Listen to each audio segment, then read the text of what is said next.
Ito close to 1 month na lang. Oo, Pasko 31 na. days. Matanong ko kayong dalawa, saan kayo pinaka-excited tuwing Pasko?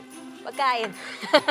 Totoo naman yun, number one. Oh. Saka yung get together, di ba? Ako makasama yung pamilya, yung mga loved ones mo, mga mahal mo sa buhay. Pati yung, siyempre, pagpupunta sa simbahan, pagpapasalamat sa Diyos, yung totoong, kumbaga, ba't natin pinagdiriwang ang Pasko. Tapos, yung mga regalo nyo, siyempre, sama nyo na. Wow! Kung meron. Kung meron. Good luck. Ayan. Pero ito, talaga namang Christmas mode na mga kapatid natin sa Ormoc City. Kung bakit, alamin natin yan live sa Frontline Report ni Laila Pangilinan.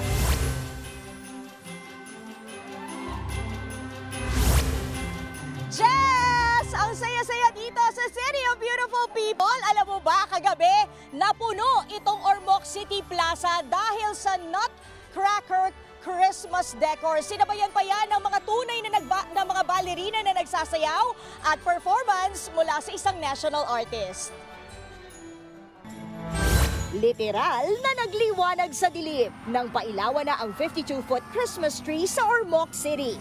Kaya ang buong syudad, Christmas mode na! Ang Christmas tree na disenyo ni Architect Gino Gonzalez, tadtad ng giant candies, cupcakes, at mga lollipop in pastel colors. Sa tuktok nito, may giant star na nasa 5 feet ang taas. Pinalibutan din ito ng makukulay na bumbilya. Kapansin-pansin din ang mga giant nutcracker soldiers na nakapaligid sa kabuuan ng puno na parang nagbabantay dito. Check na check yan para sa mga aesthetic people. Wala talaga akong masabi, talagang amazing, maganda. Bonggang-bongga ang lighting sa Ormoc City!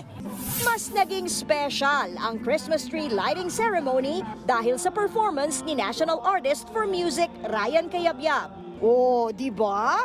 Christmas feels lalo dahil sa Christmas medley. May throwback tugtugan din na kinompose ni Maestro, gaya ng Salamat Musika, Smoky Mountain Medley, Medley ng Apo, Rico J. Puno Hits, at marami pang iba.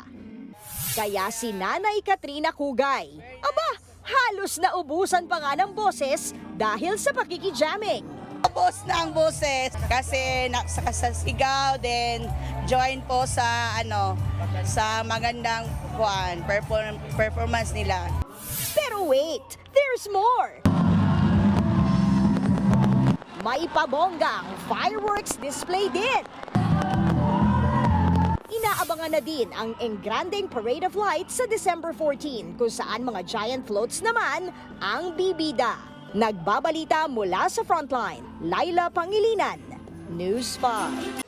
Mga kapatid, Jess De Los Santos po. Iba na ang may alam at may pakialam sa panahon ngayon. Para sa tuloy-tuloy na balitaan sa Frontline kahit weekend, mag-follow at mag-subscribe sa social media pages ng News 5.